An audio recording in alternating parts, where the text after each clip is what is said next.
record.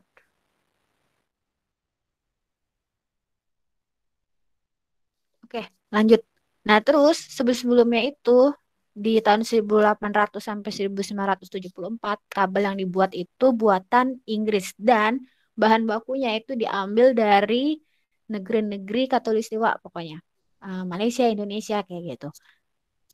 Nah, terus tahun 1874 baru ditemukan kabel buatan Jepang dan akhirnya Jepang pun menjadi negara yang ambisius buat menghubungkan telekomunikasinya gitu. Di dalam negerinya kan mereka berpulau-pulau kan gitu. Jadi mereka di awal di awal abad 19-an kabel itu udah ada 144 kabel di Jepang menghubungkan di dalam negerinya mereka sendiri.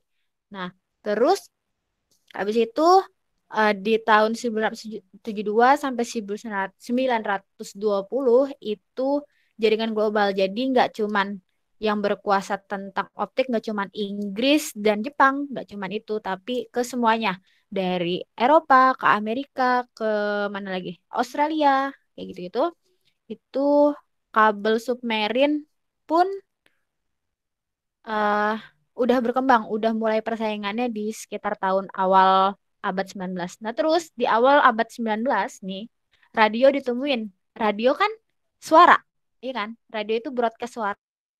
Sedangkan tadi Morse apa? Morse itu kata-kata. Dia pakai sandi. Oh, berarti ya ada saingan dong, ada teknologi baru gitu. Bisa ngomong sekali ngomong ke broadcast. Nah, kalau Morse itu ya agak lama gitu. Dan kalau radio itu nggak pakai kabel, dia kan berarti terestrial kan, wireless. Nah, akhirnya ada saingan nih. Nah, baru di tahun 1910 gara-gara punya saingan si radio, si kabel laut telekomunikasi industri kabel laut itu punya saingan, ada radio, akhirnya kabel laut bisa untuk telepon ngirim suara gitu. Sebelumnya itu cuman ngirim Morse, sandi Morse, cuman ngirim kata. Kalau ini bisa suara di tahun 1910. Nah, baru abis itu ada persaingan ketat nih antara radio sama apa submarine di Perang Dunia Kedua. Itu sangat-sangat ketat. Nah, terus setelah Perang Dunia Kedua itu akhirnya jadi sebelumnya hubungan kabel optik itu jadi gini, satu kabel buat uplink sama downlink sebelumnya. Nah, berarti itu kan cross kan, apa ya? mu- Resikonya adalah kecepatan gitu. Nah, akhirnya di tahun 1950 ditemuin baru dilakukan satu kabel satu arah. Jadi satu buat uplink, satu buat downlink kayak gitu. Itu di tahun 1950. Nah, jaringan kabel laut itu ada nama-nama ini, ada jaringan. Yang pertama itu TAT2, kabel searah. Ini bisa dicari TAT network TAT2 submarine itu bisa dicari. Berarti menghubungkan apa sama apa. Jadi misalkan Surabaya Bali itu pasti ada namanya, ada nama jaringannya apa, submarine-nya. Nah, itu kan suara. Dia baru bisa 3 sampai 4 kilohertz. Ini cuman satu saluran gitu. Satu uplink, satunya downlink gitu, cuman satu saluran.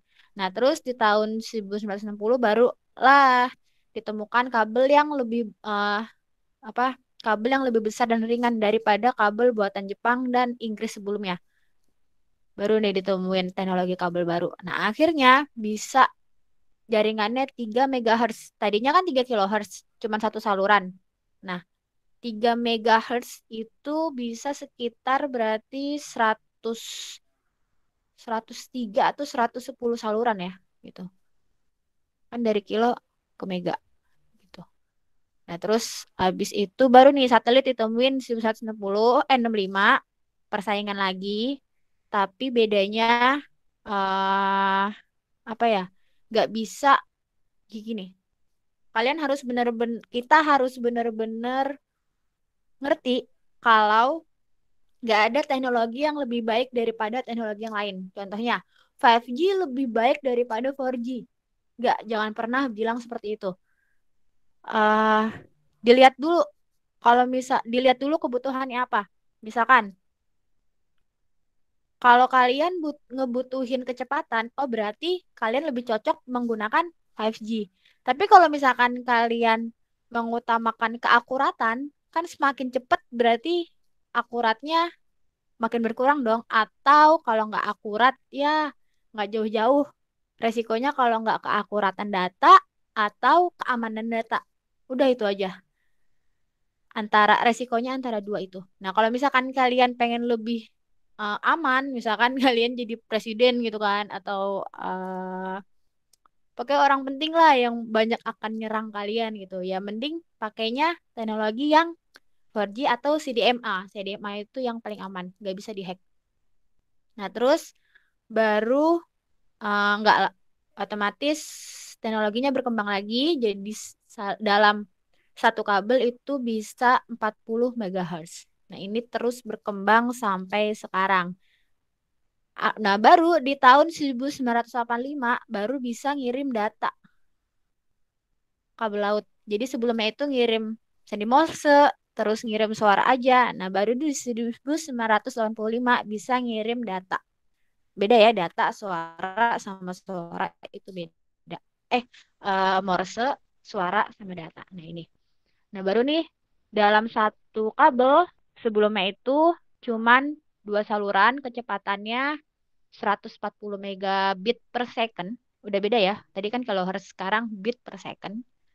Nah, terus habis itu sekarang udah lebih dari 100 terabyte per second gitu. Jadi teknologi bakal terus berkembang. Cerita-ceritanya udah, dongengnya udah. Sekarang kita masuk ke arsitektur jaringan. Nah, pertama, jadi jaringan kabel laut itu ada jaringan domestik, jaringan regional, sama internasional.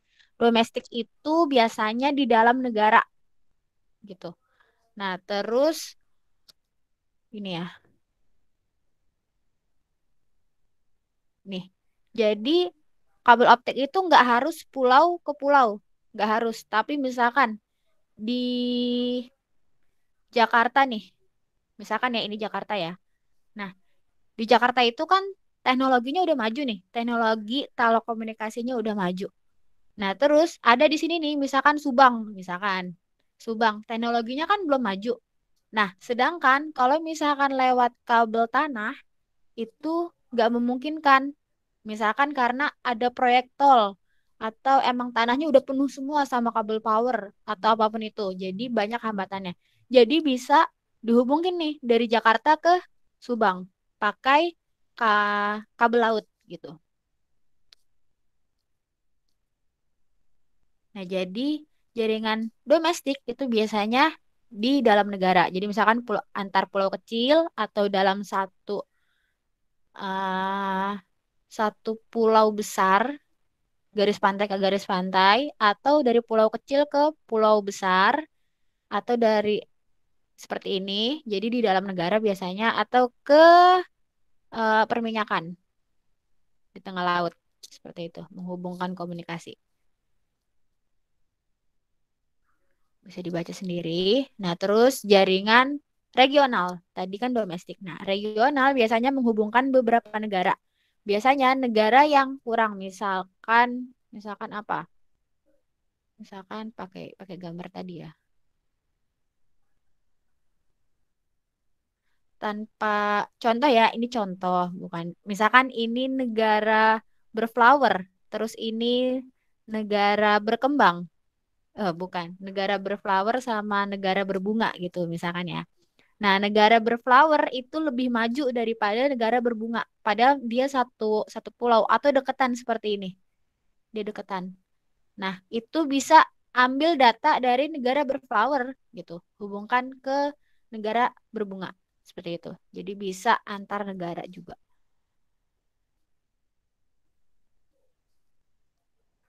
Biasanya regional itu dipakai ke perbedaan komunikasi yang padat ke yang kurang. Nah, terus itu juga bisa menjadi investasi juga. di negara yang lebih maju ke negara yang masih berkembang. Nah, terus ada lagi jaringan interregional atau jaringan internasional. Biasanya ini udah lintas samudra. Berarti udah menyeberangi mana nih? Udah menyeberangi samudra. Misalkan dari sini, dari Meksiko ya ke Afrika. Ini berarti udah jaringan internasional. Atau dari Eropa ke Antartika. Atau dari Australia ke Cina gitu. Berarti itu udah internasional. Jadi yang pertama ada jaringan domestik di dalam negara. Terus ada regional antar negara. Terus ada lagi internasional.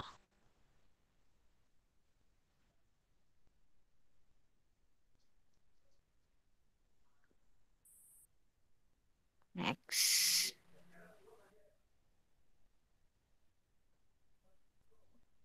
Jadi contohnya ini ya. Ini tadi Ibu bilang setiap jaringan itu ada namanya. Nah, ini dibangun di tahun 1996. Ini jaringan TPC 5. Ini menghubungkan antara Jepang, ini apa nih? Ini apa Amerika bagian utara ya, Am- ke Brazil, terus ke Hawaii. Hawaii ke entahlah itu pokoknya. Jadi ini jaringan TPC 5. Ini jaringan internasional. Oh, judulnya. Sampai sini ada yang mau ditanyakan?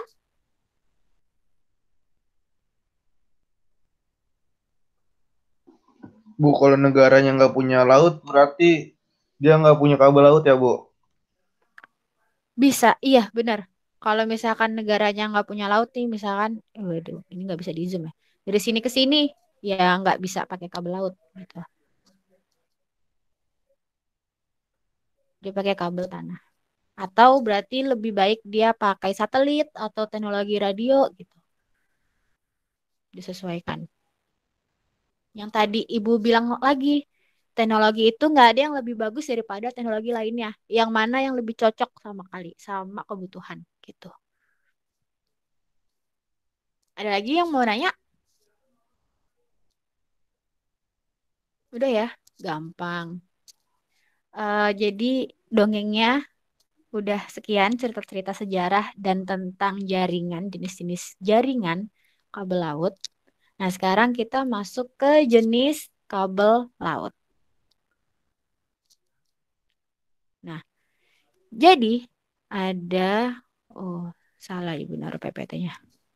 Jadi gini, kabel laut itu sampai sekarang maksimalnya dirancang ke kedalaman 8.000 meter atau 800 ATM. Itu udah rancang. Jadi otomatis berarti dia harus tahan sama tekanan, sama air pastinya.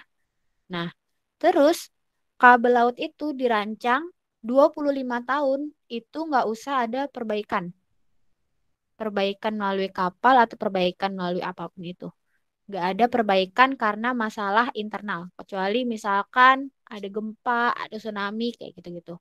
Baru itu nggak dihitung perencanaan. Nah, jadi kabel laut itu direncanakan 25 tahun nggak akan diperbaiki karena masalah internal. Nah, terus penyebab kerusakan kabel laut nih, biasanya ini udah di ITU, udah ditentukan, udah diumumkan di tahun awal awal abad 19-an itu 70% kerusakan kabel laut itu karena penangkapan ikan sama penahan jangkar. Nah, berarti apa? Berarti di kedalaman yang nggak dalam dong. Nangkep ikan kan nggak sampai tengah samudra. Ya ada sih yang tengah samudra. Tapi kan kebanyakan kalau misalkan nangkep ikan nih ke tengah samudra, ya pastinya si nelayannya jaringnya nggak bakal sampai ke bawah-bawah sampai kedalaman 8.000 meter tuh nggak mungkin gitu. Jadi nggak bakal kena. Jadi biasanya yang rusak itu malah di pinggiran. Jadi semakin cetek lautnya, itu kabelnya pasti semakin harus semakin kuat gitu. spesifikasinya harus semakin kuat karena biasanya nanti kesenggol atau rusak sama penangkapan ikan atau jangkar laut gitu. Tahu kan jangkar laut yang kayak di SpongeBob tuh yang begini gitu. Nah, itu biasanya kabel itu rusak karena kalau nggak penangkapan ikan karena jangkar kapal. Nah, terus 15% karena teknis, kelonggaran pemasangan atau kesalahan perencanaan atau dan lain-lain. Terus 10% geologis, misalkan kayak gempa, tsunami, seperti terus apa? Gunung meletus atau yang lain-lain. Dan 5% lagi itu tidak diketahui. Jadi intinya dari penyebab kerusakan ini yang sudah disimpulkan, berarti intinya semakin cetek sebuah laut, maka kabelnya harus semakin kuat. Nah, salah nih naruh PPT-nya.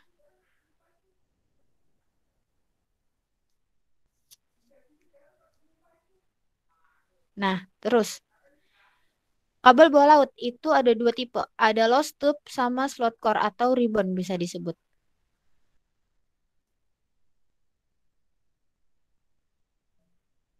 Bisa dibaca sendiri ya. Nah, kalau misalkan lost tube, kok dicoret? Apa salahnya dicoret? Kalau misalkan lost tube,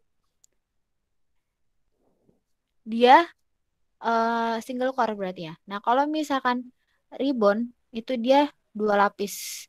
Dan di sini dia multi mode, banyak berongga. Berarti intinya ada single core sama multi core.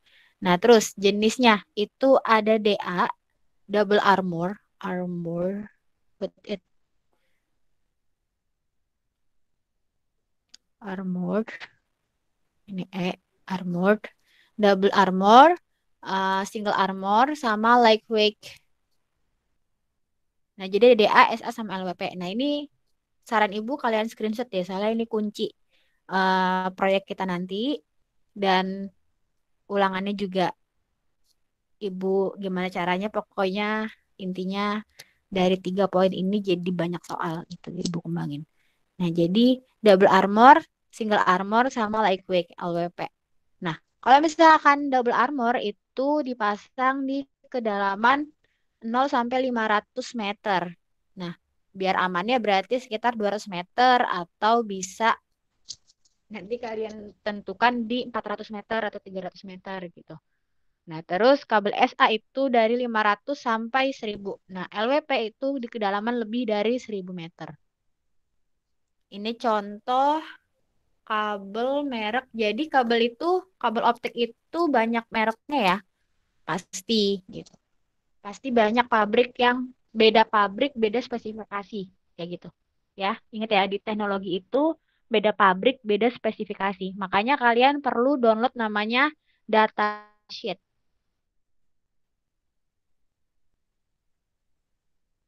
Kalau nanti kalian kerja atau kuliah, kalian bakal sering lihat datasheet. Seperti ini tulisannya.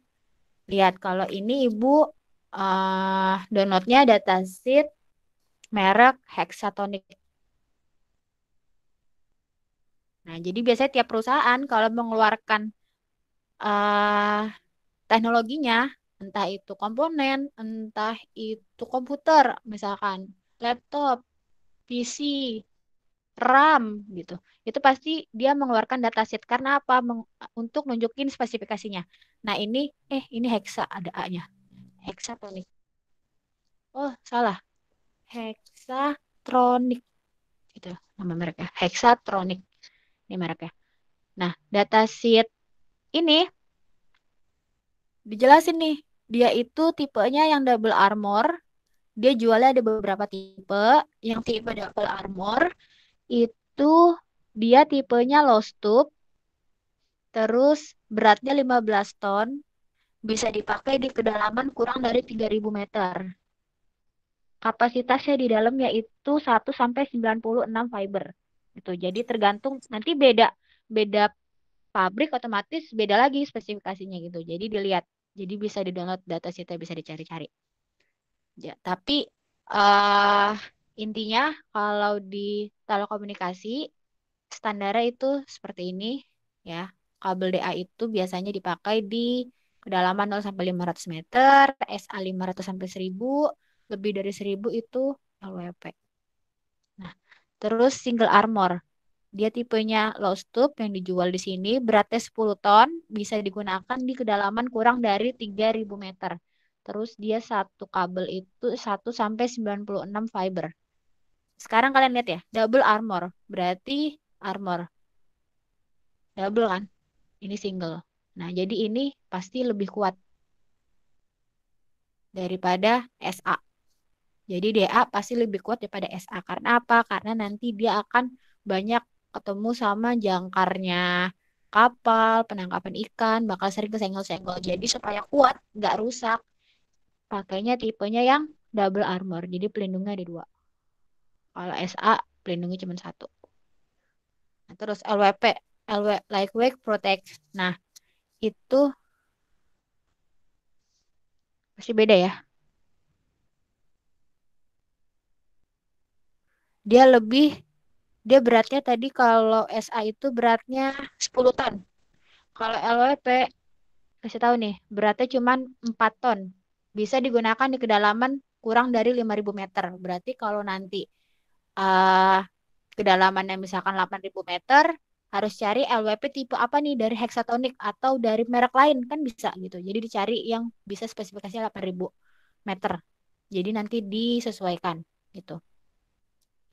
Nah, oh ya. Nah, terus ini beratnya 4.000 ton, kapasitasnya cuma 1 sampai 48 fiber.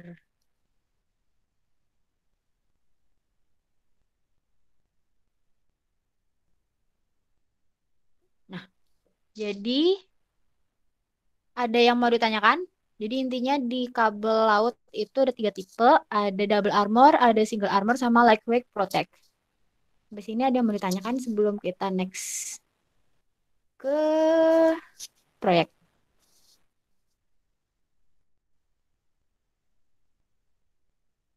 Hello, hello from the other side.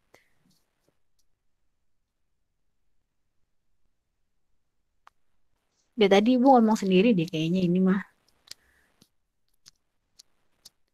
Hello, hello, hello, do you hear me, gengs? Iya, Bu. Sampai sini ada yang mau ditanyakan? Apa udah gampang? Udah ada, Bu. Oke, pintar-pintar semua ya, alhamdulillah. Iya, Bu.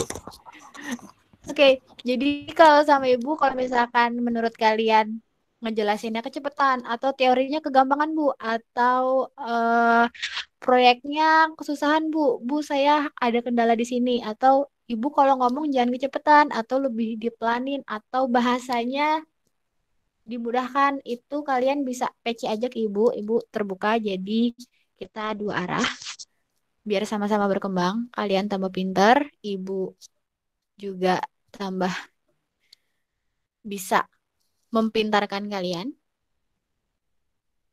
Jadi tadi kita udah bahas pertama